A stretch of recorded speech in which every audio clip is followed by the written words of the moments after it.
Emma had dreamed about attending MIT since she was 12. She worked harder than anyone in her class, earned top grades, won science competitions, and finally received the acceptance letter she had spent years chasing. Her grandmother had quietly built a college fund for her since childhood, promising that Emma's education would always come first. 2 weeks after graduation, Emma proudly walked into her father's office with the acceptance letter in her hands. "Dad, the first tuition payment is due next month. I need to access my college fund." Her father barely looked away from his computer. "There's been a change of plans." Emma felt her stomach tighten. "What do you mean?" "Your brother Michael needs the money." She stared at him in disbelief. "That fund belongs to me. It belongs to this family," her father replied firmly. "Michael has a business opportunity that could save the company." Emma couldn't believe what she was hearing. Michael had already failed several business ideas and wasted most of his own inheritance, yet her parents still believed in him. "What about my future?" she asked. "You're smart," her father answered coldly. "You'll figure something out." That evening, Emma cried alone in her room, but she refused to let disappointment destroy her future. Instead of giving up, she called Margaret Chen, her late grandmother's closest friend, who owned a successful investment firm. After hearing everything, Margaret offered Emma a junior position at her company. "It won't make you rich overnight," Margaret said, "but if you're willing to learn, I'll teach you everything I know." Emma accepted immediately. For the next several years, she worked harder than ever before. During the day, she learned finance, investing, and business strategy. At night, she completed online university courses. Every paycheck was carefully saved and invested. Meanwhile, Michael continued wasting money on one failed business after another.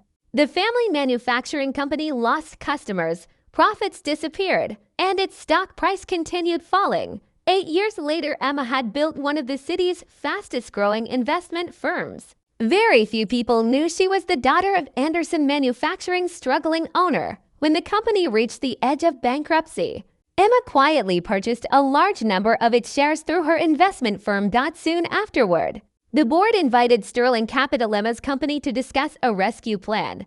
Dressed in a professional business suit, Emma entered the same boardroom where her ideas had once been ignored as a teenager. She calmly presented the company's declining sales, failed investments, and poor leadership. Finally, she offered to purchase the business and save hundreds of employee jobs. Halfway through the meeting, her father and Michael rushed into the room. "This meeting is over," her father shouted. Emma slowly turned toward him. "Hello, Dad." The room fell silent. Her father's face turned pale. "Emma." "Actually," she replied confidently, "I'm Alexandra Sterling, CEO of Sterling Capital." She explained that while Michael had wasted opportunity after opportunity, she had spent years learning how successful businesses were actually built. The board members listened carefully. They already knew the company could not survive without outside help. Within 24 hours, they accepted Emma's offer. Her father and brother lost control of the company they had nearly destroyed. The following day, Emma invited her parents to her office. Her father looked around the modern headquarters in disbelief. "How did you build all this?" "The same way successful companies have always been built," Emma answered. "Hard work, patience, and good decisions." She handed both of her parents generous retirement packages. "I'm not doing this out of revenge," she said. "I'm doing it because the company deserves better leadership."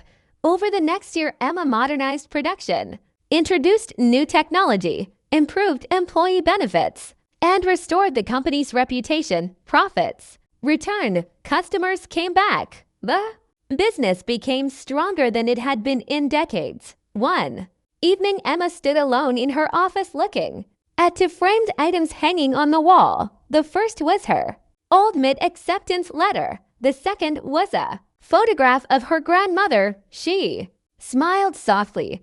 "They took away my college fund," she whispered, "but they accidentally gave me something even more valuable." They had given her the determination to create her own success. Emma realized that the greatest victory was never taking control of the company. It was proving that intelligence, perseverance, And character will always outlast favoritism. Sometimes the people who are underestimated become the ones writing the future, while those who ignored them are left reading the final chapter.